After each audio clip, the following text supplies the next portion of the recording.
Okay, so this is straight out of Maximum Security. I'm Kassidy. This is Matt. I'm not.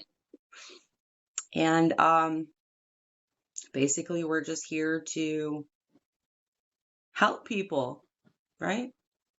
That's right. That's what this challenge is about. I'm going to try to help as many people as we can with as many problems as we can.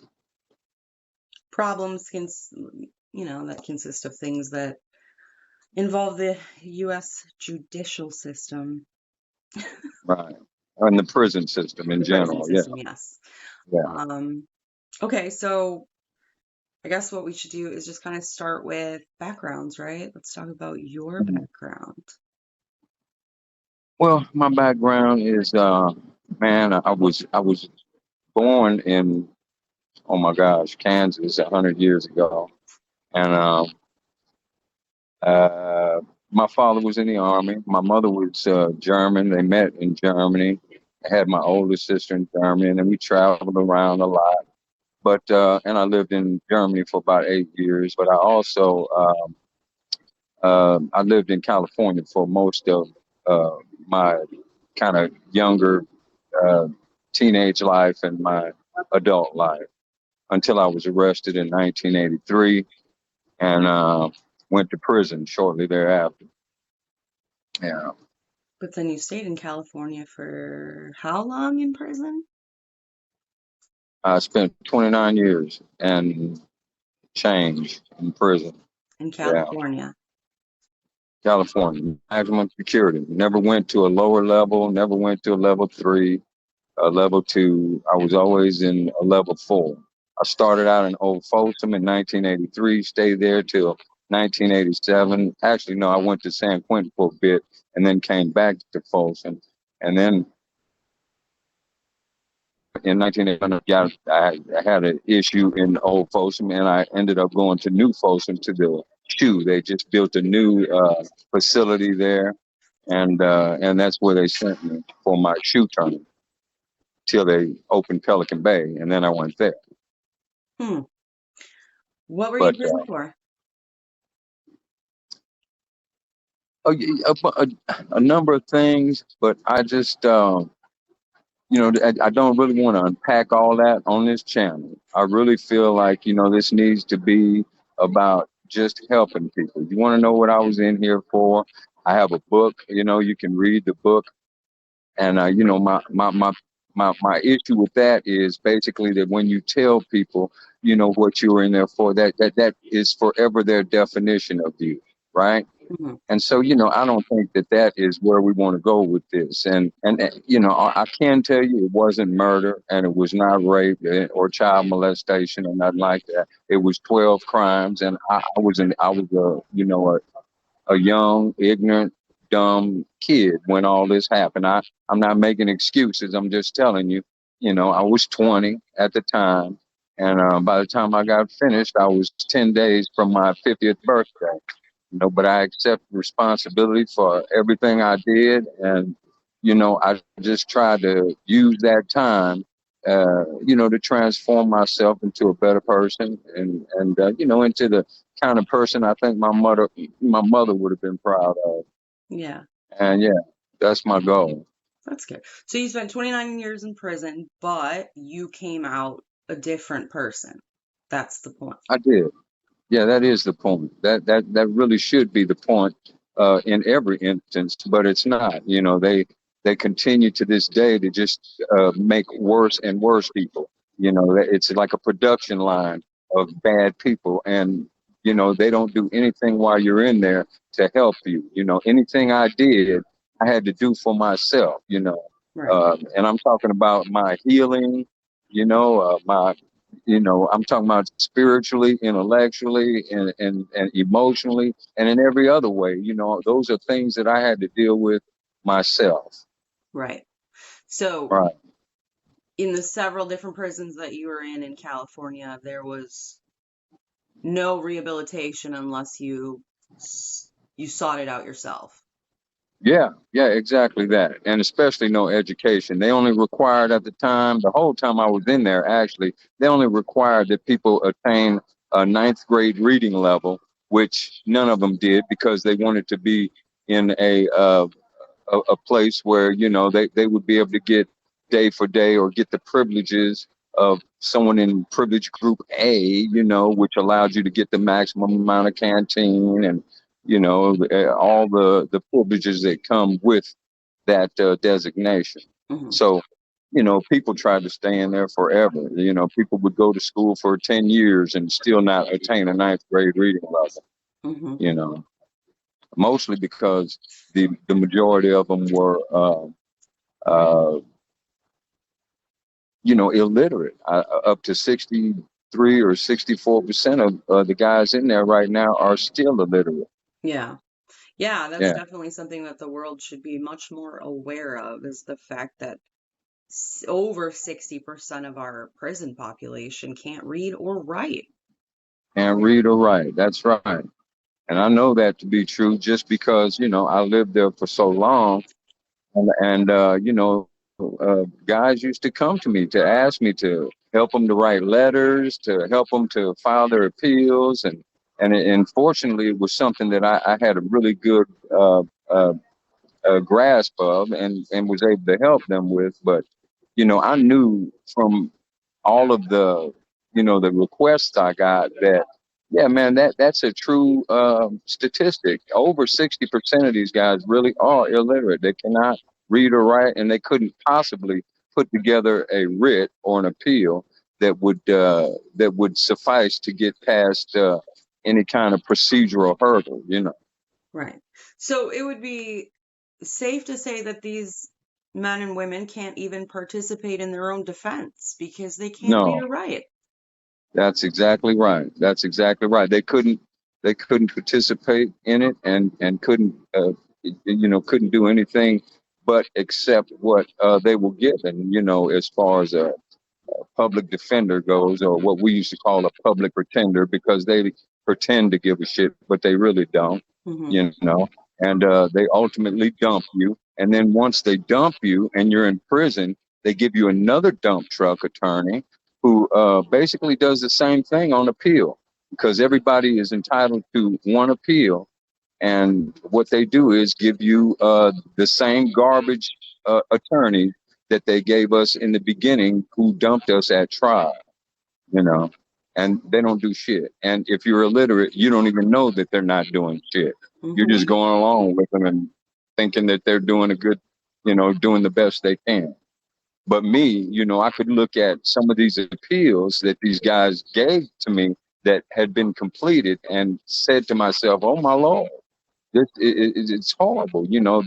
What what they do to these guys just on that level is just it's reprehensible. It is. It's But almost yeah, they like do it. guilty until proven innocent because you have no way out. If you Right. can't even help yourself, if you don't even No, know that what's being done to you is wrong or illegal, or God, a long laundry list of things could be that is going on exactly and you right. have no idea. That's exactly right. And not just on appeal, but just in general, in the prison system itself, the places that we were talking about earlier, Parchman, Mississippi, and Angola, Louisiana, and, Pelican Bay, and solitary confinement, but if you don't know how to file a 1983, which is a civil lawsuit, Hmm. it's a 42 USC 1983, then you would just sit in that shit and do nothing and just accept what they continue to give you. And that's the problem with those places right now. Nobody's really, you know, uh, Nobody's there to fight back. understanding that they can. Yeah, they don't have that level of education to be able to put something like that together. I mean, all of the information is in the law library, and if you go there, you can find it. But guys that Not can't if you read and can't write read. don't Yeah. go to, yeah, they don't go to the law library, and understandably so. And it's not like you're going to meet a whole bunch of nice people in there that are going to, teach you how to read or read you bedtime stories about the law, so you're kind of Right. SOL, especially if You you have you no are. family out here. Exactly. Imagine if you grew up in one of our, excuse my language, slums or ghettos or whatever you want to call them, which, by the way, Right. we've created. You have no Right. education, you have no way to gain education, and crime is about the only way that you can feed yourself. So then you get to Well, prison and you're like trying to figure out what you're going to do. You don't have people out here that can help you because they're living the same life you were, can't read or write. that's exactly right. You have Yeah, zero that's right. options at that point. Zero. Well, there are, people in the hood that don't do crime. I mean, a whole Well, of bunch of people, course, but but at the same time, I'm the not saying they youth, all right, do. I'm just saying like are it's understandable that it happens more often in exact, extreme poverty and hopelessness, you know? right, exactly right. Yeah, poverty and hopelessness, and that's how people ultimately feel. That it's a hopeless situation. There's no way out of it, and sometimes do stupid things, man. That I mean, they feel horrible about later, right? Like I do. I mean, but there's nothing you can do to undo that, right? At some point, you have to quit agreeing with the forces that have defined you as some piece of shit, and you have to forgive yourself. The self-flagellation thing, is not good for anybody. Because you get out feeling even worse than you did when you went in. So at some point, you have to even forgive yourself and then say, hey, look, well, what do I need to do to transform myself, to turn myself into a better person, right? And some guys learn how to read and write while they're in there. They help other people. They do whatever they can to help out. But then some guys are just hopeless because they have no family. They have no one coming to see them. They have no help, man. And And they no and reason to care yeah, or do exactly. And better if or no go one cares home. about you, you don't care about yourself. Exactly. Exactly. I try to tell Yeah. people that all the time. If even half these people that have been locked away for decades had one person that gave them a chance, it could mean a completely different human being. It could transform him. That's right. You're right. That is exactly right. I agree with that. Absolutely. Okay, so let's see. So you kind of mentioned on the fact that you picked up the jailhouse lawyer thing while you were there. Mhm. Um, how did that work out for you? How did that benefit you? Well, I mean, I just started going to the law library myself, and I've always been a pretty good reader and writer. For some reason, it just kind of that was like my favorite subject. Although I'm math dyslexic, uh, but I can read and write like a motherfucker, and I always have been able to. But so I used that time while I was in there to just to educate myself, to file my own appeals, which were not successful, and to help others file appeals, and so a few were successful, here and there, but not many, because Oh, I mean um, uh, the appeal rate, the success appeal rate in there is probably about 4%. So 96% of people's appeals lose, right? And so once you go through that process, then you're on your own. And thanks to the passage of the AEDPA, who Clinton and Biden, which was a law that Clinton and Biden passed, uh, we're fucked. I mean, you have 1 year from the date of the end of your last appeal, which is the appeal that the state provides for you. They give you an attorney to file on your behalf. Once that's done, and it's usually done within a year or two, you're on your own. You have 1 year from that date to file an appeal that is comprehensive, that has all of the correct legal terminology in there, and then the facts that support that. You have to have all that in there. And anybody that is illiterate is not going to understand how to do that. no, not at all. And not only that, but if you don't completely write it out exactly the way they want you to. They're just gonna Yeah, send it back to you. Sorry. And you mean you could be sitting there trying to figure out for years what you word it is you have incorrect on this form right, because you're not a lawyer, exactly. and it's like Yeah, yeah, you don't give us yeah. access to any lawyers either. No, no. And they make it deliberately difficult for people to do on their own in there. And so they generally don't do it, unless there's somebody like me on the yard. And usually on every yard, there's about 4 or 5 prisoners who really know their stuff, who really know how that shit works. But it's not that many, it's not that much more than that. And so, my whole day was consumed just with, helping people file appeals. I would get up at 6 in the morning and start working. I would just write this shit out. I'm talking about tens and tens of pages, write out their appeals for them.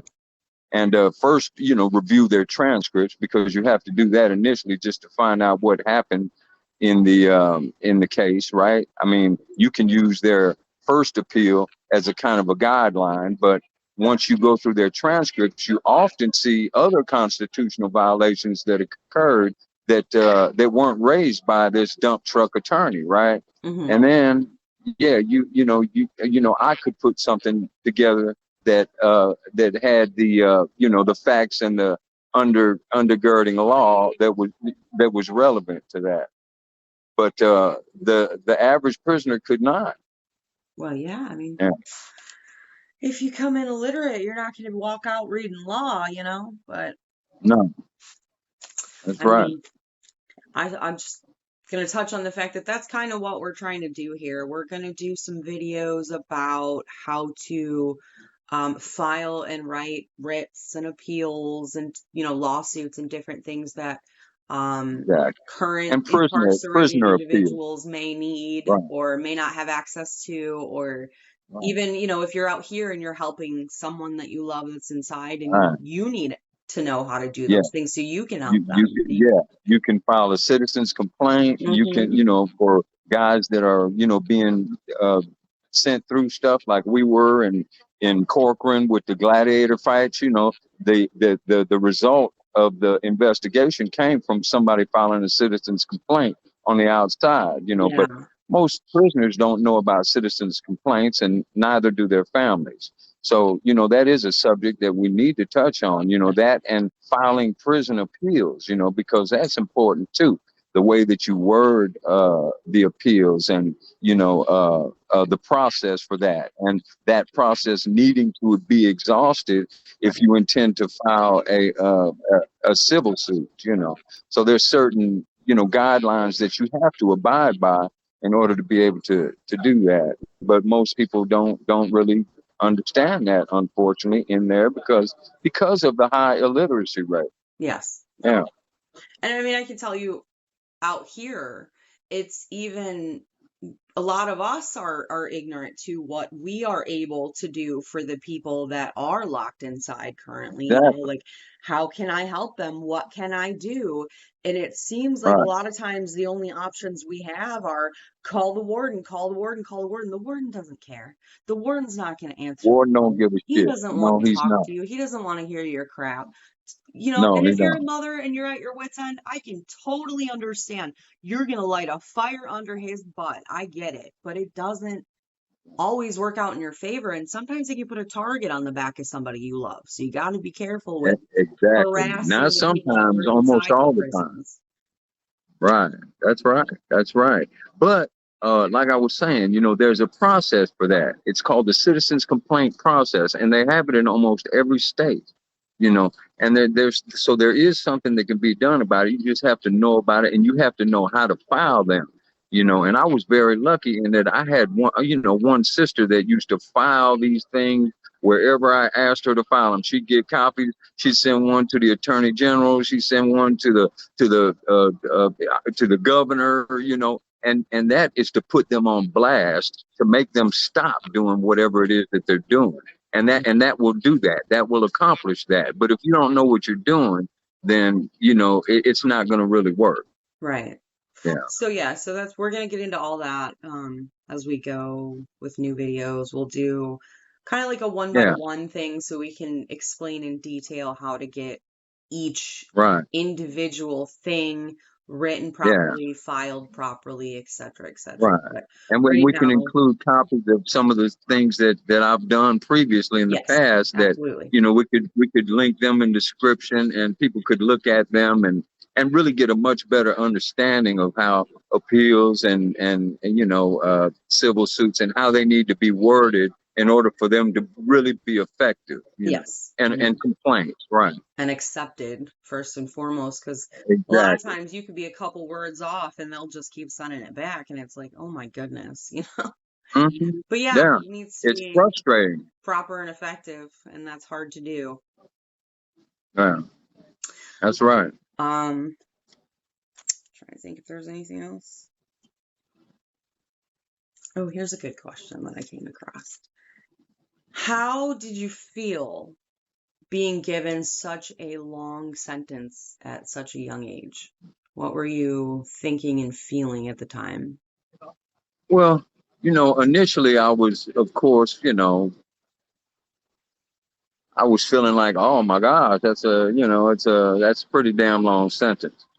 47 years, and I was 20 years old. I mean, I couldn't see the light at the end of the tunnel. I was thinking that, I was going to die in there, and I pretty much acted accordingly. But as far as the sentence itself was concerned, I felt like, because of my responsibility. I accepted responsibility for my actions. I felt like, hey, that's what society prescribed for those crimes, and that I deserved what I got. And some people would like, oh, that's a long time. They don't even give killers that kind of time, but that's the hell they do. A life sentence is that long and longer. I know guys that have been in there for 40 years on a 15 to life sentence, still sitting in that shithole. So yeah, it's I don't know. I felt initially that it was justified, and I still do. I feel like, could they have let me out after 15 years and I wouldn't have reoffended? I don't think so, honestly. I'm gonna be honest with you, because I still had not healed myself, and I hadn't done the kind of shadow work, the kind of work that I needed to do in order to transform myself in the way that I ultimately did, right? So it took a while for me to get there. So after 15 years, had they let me out, I might have reoffended. But I think after about 20, 2 or 3, I was in a good place, and I understood what I needed to do to stay out of that place. And that's what I've been doing for the last 10 years. I've been out and I've been doing good. I haven't committed any more crimes. You know, hey man, I'm doing the best I can. But I mean, I'm still not gainfully employed by uh, you know uh, But you know what? That's just society. that comes with another topic that I want to touch on, though, is just the whole fact that giving an ex-con a second chance implies that they ever had a first, because even after you've paid for your crime or done your time or and completed your parole and done everything that you were asked to do, you're still an ex-con for the rest of your life. You're a Oh yeah, felon. oh And yeah, you have yeah, to check yeah. that box at every job interview and every Yeah, credit check and every apartment you apply for. And that is a stigma yeah. that will follow you forever. So how do you get a second chance if you have to let Oh, you don't. everybody know about that one mistake you made 20, 30, Uh 40 huh. years ago? And like I said in the beginning, that's how people define you. That is forever their definition of you. Once you tell them that, your application goes in the trash. I filed 150 applications to do what I like to do, which is legal research and, basically do anything that I could to help in a legal capacity. And man, they just throw that shit in the trash can right away. So Hmm. what you have to do really is ultimately come to a place and come to terms with the fact that these people are not going to forgive you, no matter what you say, no matter what you show them about yourself, no matter you've been out here 10 years like me without committing a new crime. Doesn't matter. They still will look at you in the way that you all initially defined yourself. and they'll you kill somebody, oh, he's a killer, or yeah, they're not going to hire you, and they'll say, oh well, liability purposes, blah blah blah, or you'll get some shit job where you get peanuts and you can't even make your rent, you know. So, my advice to everyone is be an entrepreneur, come up with different ways to make money. I repaired and washing machines and dryers and refrigerators and stoves, and I'd buy them off Craigslist and fix them up and repair them, spray paint them, make them look all new and shiny again and shit, and resell them for double what I bought them for, and the work would take me maybe a day or two. But that's just one way. I'm saying there are different ways that you can function out here, that you don't have to worry about. Uh, you don't have to worry about what society thinks about you, because as you said, you're going to have this scarlet letter on your fucking forehead for the rest of your life. Hmm. Yeah, That is very true. And, fortunately, there are a lot more ways to hustle legally out here than there may have been, 10, 20, 30 years ago before the internet. And, you even have things now like TaskRabbit, where you can go online and see what people need. Everything from driveway repavement to putting together bookshelves to that's fixing right. sinks to, Other things, those are all anything other that you things could that go I've hurry up done. and watch a YouTube video Yeah, about and learn, you can help people yeah. with. Everybody wants help with everything. So Yeah. that's a Hey, good look, thing. that's exactly right. I was working for TaskRabbit kind of in a roundabout way, but working for them, and the things that I learned in the interim, plumbing and putting up backsplash in kitchens and putting down wood floors or tile floors, or doing a whole tile bathroom.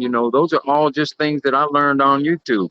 And Yeah. when they called me to do them, I was like, hell yeah, I can do that. I didn't know if I could or not, but I gave it a Figure it shot, out, man. right? How else Yeah, do you learn? I figured it mean, out.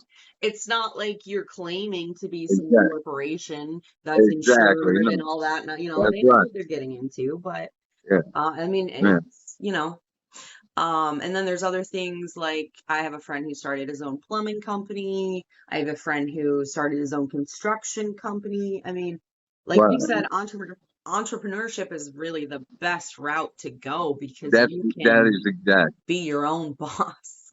I Not check agree. I anybody's agree. boxes but your own. 100%. I agree. Yeah, that's right. Okay, so we could probably wrap this one up today. I don't know. What do you want to add? You want to add anything? Well, no, I just really want people to understand, man, that this channel is going to be, we want it both just to be about helping people, man, and about the Inside things and out. that we can do, yeah, inside and out. So, we're going to be open to almost all questions. Not me about me, but I mean about myself in prison, but not about none of that other shit. And we don't want to talk about dropping the soap and busting cheeks and all that bullshit. No. We want it to be about something substantive. We're going to show you how to file a 602 appeal if you're in California or wherever you are. We Yes. show you how to file these appeals. We're going to show you how to file uh, uh, criminal appeals. Appeals and writs in criminal cases. I'll kind of draw it all out for you. We will discuss it and give people a much better understanding of the ins and outs of that, and just give people some insights that I have accrued over time, and that you too have, because I know you help people to do it yourself. So it's an important thing. Those are the things that we really want to focus on. And if people have questions about their loved ones in prison that are relevant and that deserve answering, we will answer those questions. Yeah.